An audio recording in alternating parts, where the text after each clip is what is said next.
Genesis chapter number 36, beginning in verse number 1, Esau moves. Now these are the records of the generations of Esau, that is Edom.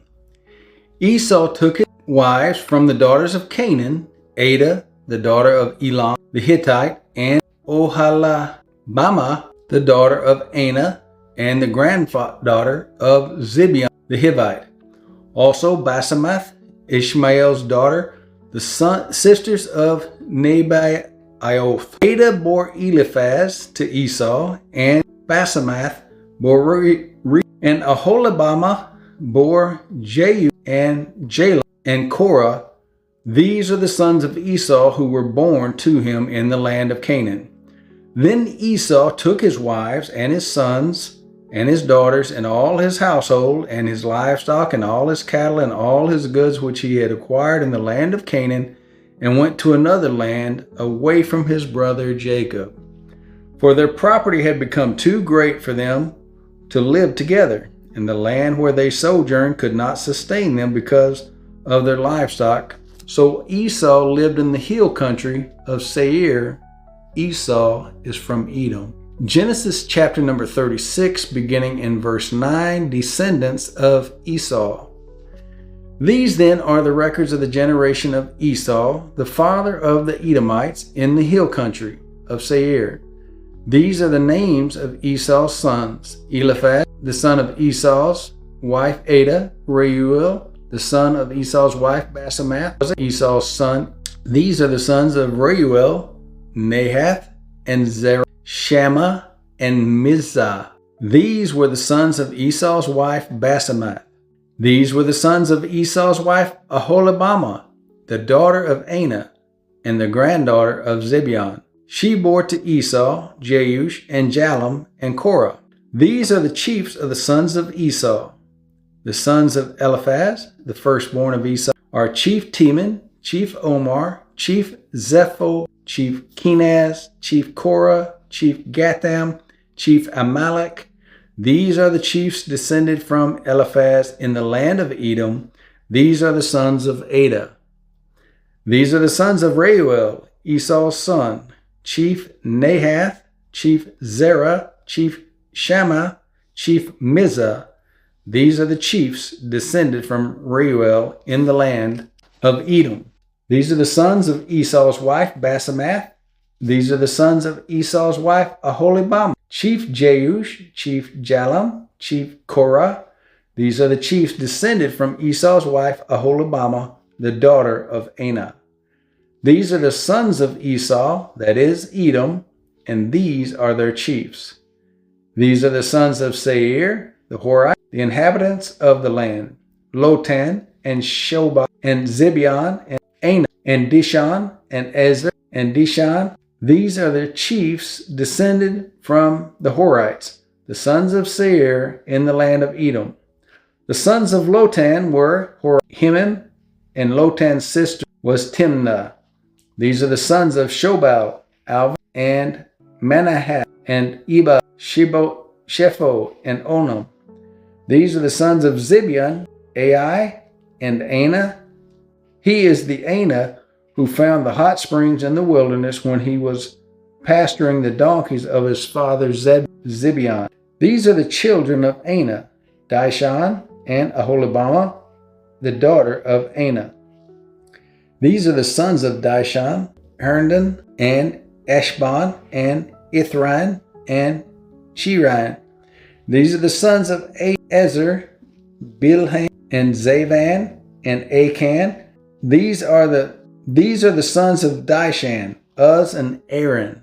These are the chiefs descended from the Horites: Chief Lotan, Chief Shobal, Chief Zibeon, Chief Anah, Chief Dishon, Chief Ezer, Chief Dishan.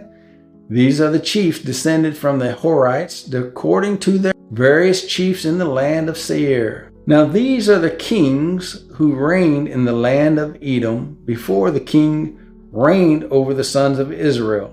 Bela the son of Beor reigned in Edom, and the name of his city was Dinhabah. Then Bela died, and Jobab the son of of Basra became king in his place. Then Jobab died, and Husham of the land of the Temanites became king in his place. Then Husham died, and Hadad, the son of Bedad, who defeated Midian in the field of Moab, became king in his place, and the name of his city was Avith. Then Hadad died, and Samlah of Masrekah became king in his place.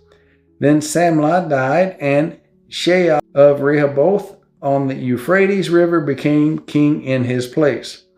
Then Sheol died, and Baal-Hanan, the son of Achbor, became king in his place. Then Baal-Hanan, the son of Achbor, died, and Hadar became king in his place, and the names of his city were Peau, and his wife's name was Mehetabel, the daughter of Matred, daughter of Mesab. Now these are the names of the chiefs descended from Esau according to their families and their locations by their names: Chief Timnah, Chief Alva, Chief Jetheth, Chief Aholibama, Chief Elah, Chief Pinon, Chief Kenaz, Chief Teman, Chief Mibzar, Chief Magdiel, Chief Ram. These are the chiefs of Edom, that is Esau, the father of the Edomites, according to their habitations in the land of their possession. Genesis chapter number 37, Joseph's dream. Now Jacob lived in the land where his father had sojourned, in the land of Canaan. These are the records of the generations of Jacob. Joseph, when 17 years of age, was pasturing the flock with his brothers while he was still a youth, along with the sons of Bilhah and the sons of Zilpah, his father's wives, and Joseph brought back a bad report about them to their father. Now Israel loved Joseph more than all his sons because he was the son of his old age, and he made him a vari-colored tunic. His brothers saw that their father loved him more than all his brothers, and so they hated him and could not speak to him on friendly terms.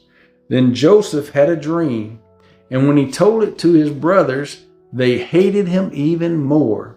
He said to them, "Please listen to this dream which I have had. For behold, we were binding sheaves in the field, and lo, my sheaf rose up and also stood erect, and behold, your sheaves gathered around and bowed down to my sheaf." Then his brothers said to him, "Are you actually going to reign over us? Or are you really going to rule over us?" So they hated him even more for his dreams and for his words. Now he had still another dream, and related it to his brothers, and said, "Lo, I've had still another dream. And behold, the sun and the moon and 11 stars were bowing down to me." He related it to his father and to his brothers, and his father rebuked him and said to him, "What is this dream that you have had? Shall I and your mother and your brothers actually come to bow ourselves down before you to the ground?" His brothers were jealous of him, but his father kept the saying in mind. Then his brothers went to pasture the father's flock in Shechem. Israel said to Joseph, "Are not your brothers pasturing the flock in Shechem? Come, and I will send you to them." And he said to him, "I will go." Then he said to him, "Go now and see about the welfare of your brothers and the welfare of the flock, and bring word back to me." So he sent him from the valley of Hebron, and he came to Shechem. A man found him, and behold, he was wandering in the field, and the man asked him, "What are you looking for?" He said, "I am looking for my brothers. Please tell me where they are pasturing the flock." Then the man said, "They have moved from here, for I heard them say, 'Let us go to Dothan.'" Joseph went after his brothers and found them at Dothan. Genesis chapter number 37, beginning in verse number 18, the plot against Joseph. When they saw him from a distance, and before he came close to them, they plotted against him to put him to death. They said to one another, "Here comes this dreamer. Now then, come and let us kill him and throw him into one of the pits, and we will say, a wild beast devoured him. Then let us see what will become of his dreams. But Reuben heard this and rescued him out of their hands and said, Let us not take his life. Reuben further said to them, Shed no blood, throw him into this pit that is in the wilderness, but do not lay hands on him, that he might rescue him out of their hands to restore him to his father.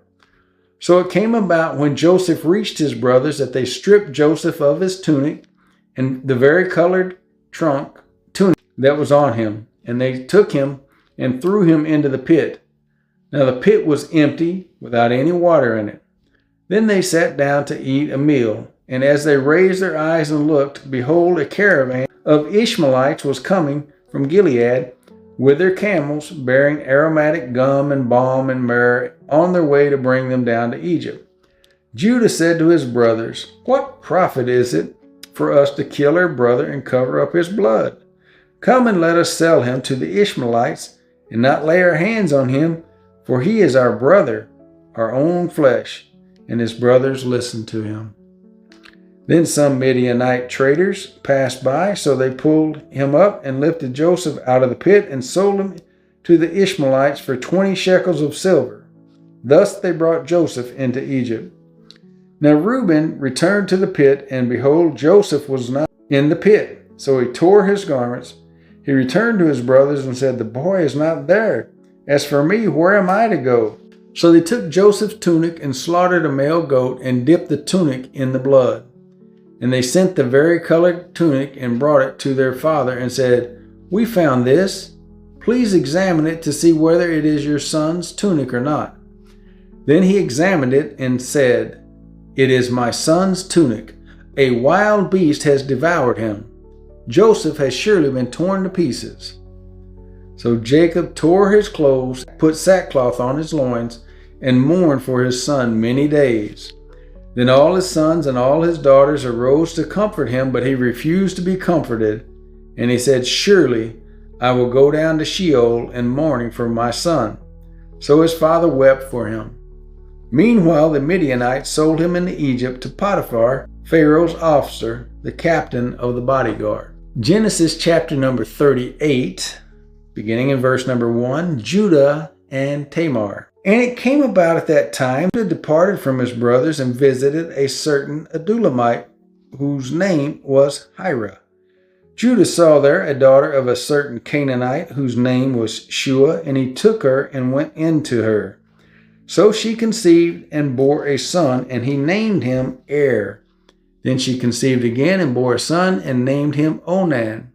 She bore still another son, and named him Shelah, and it was at Chezib that she bore him. Now Judah took a wife for his firstborn, and her name was Tamar. But Judah's firstborn, was evil in the sight of the Lord, so the Lord took his life. Then Judah said to Onan, Go in to your brother's wife, and perform your duty as a brother-in-law to her, and raise up offspring for your brother. Onan knew that the offspring would not be his, so when he went in to his brother's wife, he wasted his seed on the ground in order not to give offspring to his brother.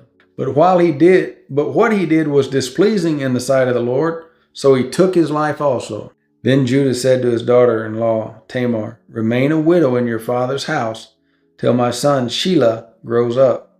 For he thought, I am afraid that he too may die like his brothers. So Tamar went and lived in her father's house.